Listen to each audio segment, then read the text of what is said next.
తెలంగాణలో ఇప్పుడు కాంగ్రెస్ ప్రభుత్వం అధికారంలోకి వచ్చిన తర్వాత మనకు ఈ నిరుద్యోగం సంబంధించినటువంటి ఉద్యోగ హామీలు ఏవైతే ఉన్నాయో వీటికి అసలు ఎంతవరకు హామీలు నెరవేర్చింది, ఎంతవరకు కాంగ్రెస్ ప్రభుత్వం దీంట్లో సక్సెస్ అవుతుంది? మొన్న జూన్ 2 తారీఖు నాడు జాబ్ క్యాలెండర్ ప్రకటిస్తా అని గతంలో నిరుద్యోగులకు మాట ఇచ్చిన సందర్భం. ఆ మాట నీటి మూటగా చూస్తున్నటువంటి మనం ఉన్న పరిస్థితులు. ఎందుకంటే స్థానిక సంస్థలని రాష్ట్ర ముఖ్యమంత్రి గారు ప్రకటించిన సందర్భంలో ఎన్నికల హడావిడి రాష్ట్రంలో జరిగే ప్రక్రియలో భాగంగా నిరుద్యోగుల సమస్య పక్కదారి పట్టించేటువంటి ప్రయత్నం చేస్తూ ఉన్నారు.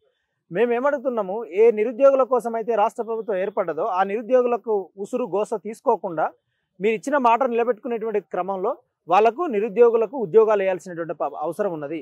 కాబట్టి రాష్ట్ర ముఖ్యమంత్రిని మేము విజ్ఞప్తి చేస్తూ ఉన్నాం, సార్ 2% ఓట్లతో బీఆర్ఎస్ మీద మీరు గెలిచారు కాబట్టి మీరు తూచా తప్పకుండా మీరు ఇచ్చిన వాగ్దానం నెరవేర్చేటువంటి ప్రయత్నంలో నిరుద్యోగులకు ఇచ్చిన వాగ్దానం నెరవేర్చాలని ఈ సందర్భంగా మేము తెలియపరుస్తా ఉన్నాం. మరోవైపు తెలంగాణలో ప్రతి గ్రామ పంచాయతీకి జీపీఓ ఆఫీసర్లను నియమించాలని చెప్పి ఆర్ఓఆర్ చట్టం అనేది తీసుకురావడం జరిగింది.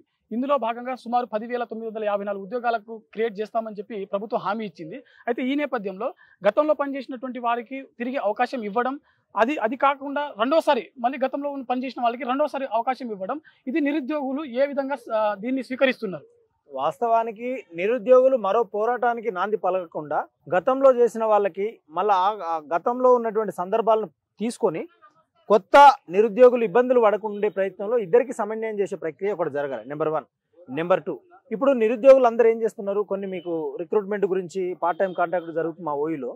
కానీ అటువంటిది ఏంది, అవును కాంట్రాక్టు పార్ట్ టైం వాళ్ళకు ప్రమోట్ చేస్తే మరి నా నిరుద్యోగుల పరిస్థితి ఏందని జరుగుతుంది. ఇక్కడ మేమేమంటున్నామంటే జీపీఎస్కు సంబంధించినటువంటి దాంట్లో వాళ్ళు ఏదైతే ప్రత్యేకమైన డిమాండ్ కోరుతా ఉన్నారో నిరుద్యోగులు కోరుతున్న విషయాన్ని ఒక 50,000 40,000 వేసి వాళ్ళకు న్యాయం చేసేటువంటి ప్రక్రియ జరగాలి. కానీ వీళ్ళ గతంలో ఉన్న వాళ్ళని తీసుకొని నిరుద్యోగుల పొట్టగొట్టేటువంటి ప్రయత్నం చేస్తే సంవత్సరాల కొద్దిగా అప్పు తీసుకొచ్చుకొని ఎడ్యుకేషన్ చేసే పీడిత వర్గాల నుంచి వచ్చినటువంటి పిల్లలుగా సంవత్సరాలుగా అశోక్ నగర్లో, హైదరాబాద్లో అన్ని ప్రాంతాలలో కూడా వాళ్ళు పోరాటం చేస్తున్నటువంటి సందర్భం కాబట్టి వాళ్ళ పోరాటానికి ఒక అవకాశవాదంగా ఉండాలి తప్ప మీరు గతంలో ఉన్న వాళ్ళకి అవకాశం ఇచ్చి వీళ్ళకి ఇవ్వకపోతే మీ కాంగ్రెస్ మీద నెగిటివ్ వస్తుంది.